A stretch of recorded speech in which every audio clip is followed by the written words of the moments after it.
Hello, dear students. Welcome back to e-classes of PNMRC High School, Standard 12 Commerce, Subject Statistics. Today, we are going to study binomial probability distribution. Let us understand this topic. This distribution was first given by James Bernoulli in the beginning of 18th century. Now, if there are two possible outcomes of a random experiment, now what are the two possible outcomes? It may be success, second one may be failure. That means there are only two chances. Either it will happen, that is, it is success, or it will not happen, that is, it is failure. And in this experiment, the two outcomes are repeated independently, and the condition under which it is repeated are same, and the probability of success remains constant in any number of trials which you perform. If this condition is satisfied, that is, two possible outcomes, success and failure, and the probability of success remains constant in each trial, then those trials are called Bernoulli's trials.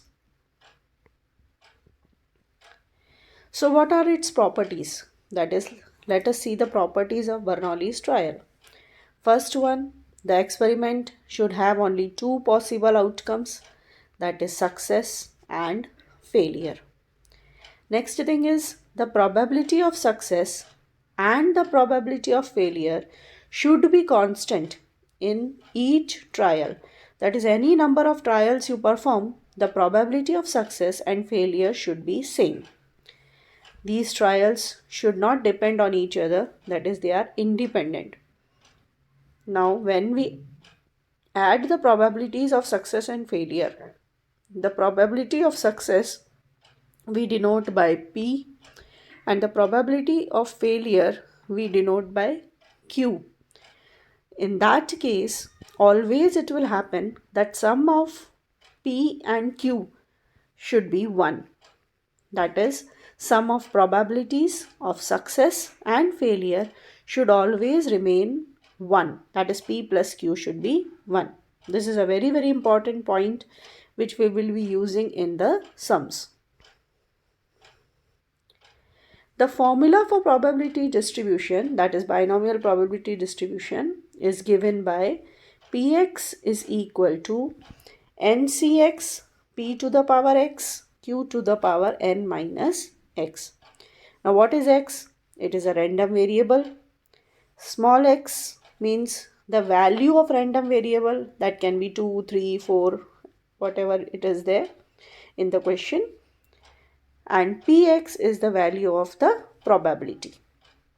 Here n means the total number of trials which we are performing in the experiment. P is probability of success and Q is the probability of failure. The value of P plus Q should be 1, that we have discussed earlier.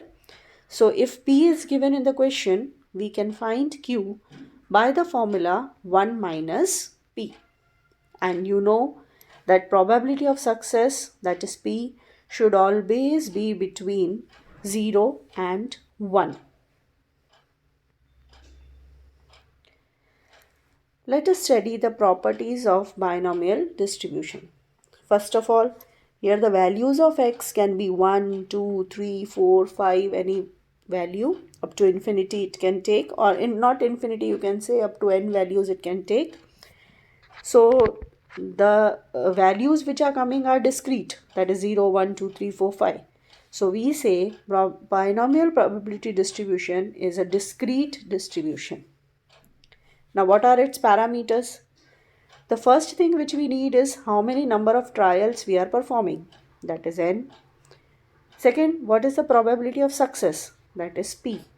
So what we can say, parameters are n and P.